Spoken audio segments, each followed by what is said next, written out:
All right, so today we're taking a deep dive into something I know you're really interested in, and that's the history of marriage in Black culture. Okay. And you sent over some really interesting material. Uh, it looks like it's the intro to a podcast documentary series. Yeah, that's right. Okay, cool. And it seems like it's not just about the sort of basic when and where of marriage, but more about how you know Black couples have really used love and partnership as a way to express resilience and hope throughout history. I mean, it's a really fascinating angle. What's jumped out at you so far? Well, one thing that really struck me was how the documentary starts.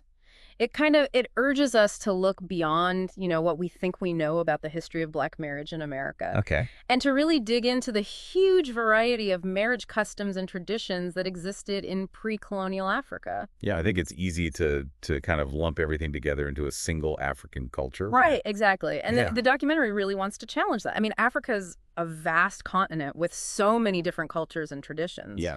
For example, the Akan people of Ghana had a matrilineal society. So lineage and inheritance were passed down through the mother's side. So that meant that women had a really significant social and economic position within a marriage, Hmm.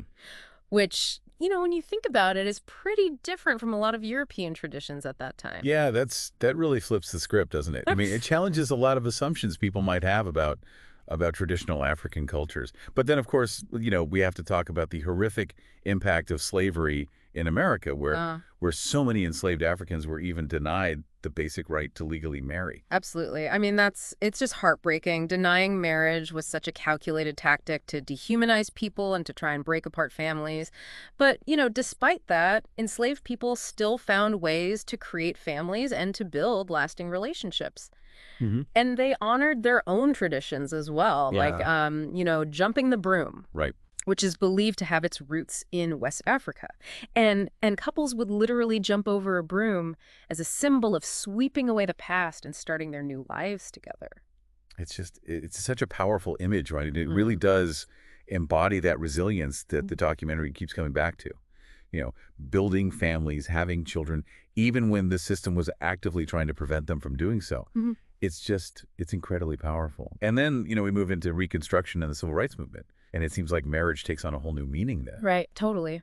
It becomes this incredibly powerful declaration of freedom. Yeah. You have all these newly emancipated Black couples who are rushing to get legally married. And it wasn't just about love, although, of course, love was a huge part of it, Yeah. but it was also about asserting their humanity.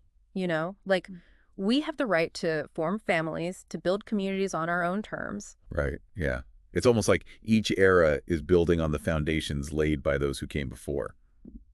But I'm also thinking about what all this means for Black couples today. I mean, the documentary doesn't shy away from the challenges, does it? Not at all. It acknowledges that there are still some very real systemic issues that continue to have a huge impact on Black marriages today. Yeah. Like one thing it really highlights is the mass incarceration of Black men Yeah. and how that really destabilizes families and communities and leads to a much higher rate of single-parent households. Yeah. I mean, it's heartbreaking to see how those systemic issues continue to affect people's lives generation after generation. But, even with all of that, the documentary keeps circling back to this theme of hope. And I'm wondering, where does that come from? Well, I think it comes from the incredible strength and adaptability of Black love.